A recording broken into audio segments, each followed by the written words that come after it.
Selamat malam, Shalom. Perkenalkan, nama saya Cindy Claudia, NIM 2021-63006, mahasiswa jurusan Teknik Pertambangan di Universitas Papua.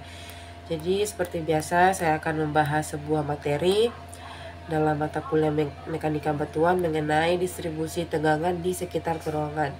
Jadi distribusi di sekitar terowongan ini melibatkan penyebaran energi udara atau zat lainnya di sekitar terowongan tersebut. Ini melibatkan konsep bisa ventilasi, pemanasan, dan sirkulasi udara untuk memastikan lingkungan yang aman dan nyaman.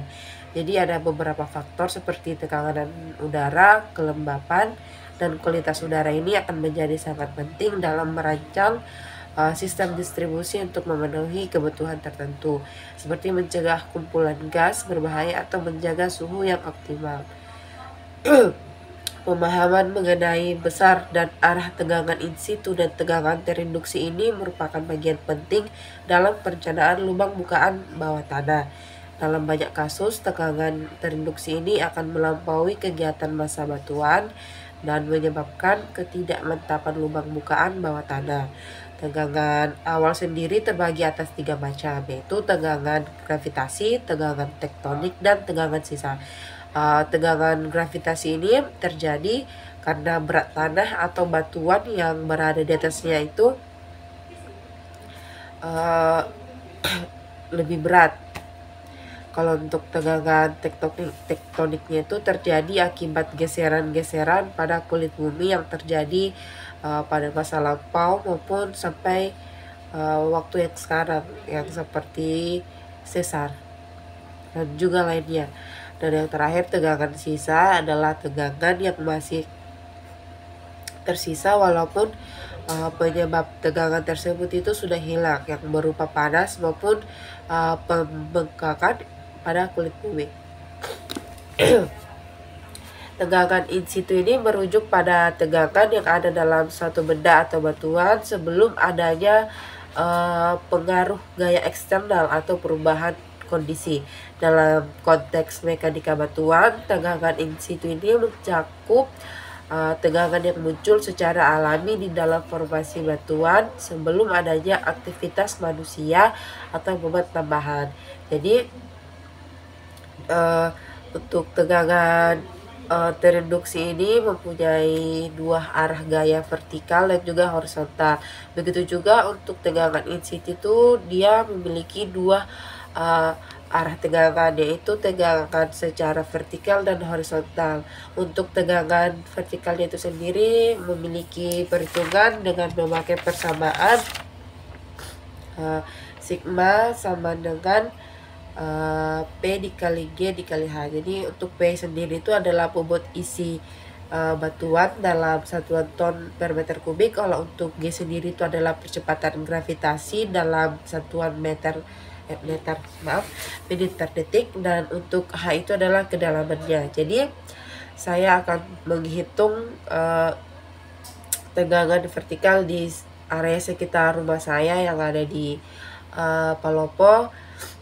Jika diberikan untuk nilai bobot isi batuannya itu sebesar 2700 ton per meter kubik, untuk gravitasi itu sudah ketentuan nilainya 9,8 menit per detik. Lalu untuk kedalamannya itu 60 meter. Jadi 2700 kg per meter kubik ini dikali dengan gravitasi yaitu 9,8 menit per detik, lalu dikali dengan kedalaman, lalu nilai yang didapatkan itu adalah 1587,600 Newton per meter persegi.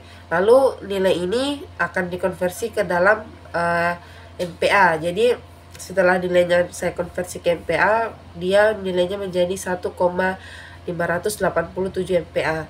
Lalu dari MPa, nilai MPa ini akan dikonversi lagi ke dalam bentuk PSI. Jadi untuk mendapatkan nilai PSI itu dia akan dikalikan sebesar 145,38.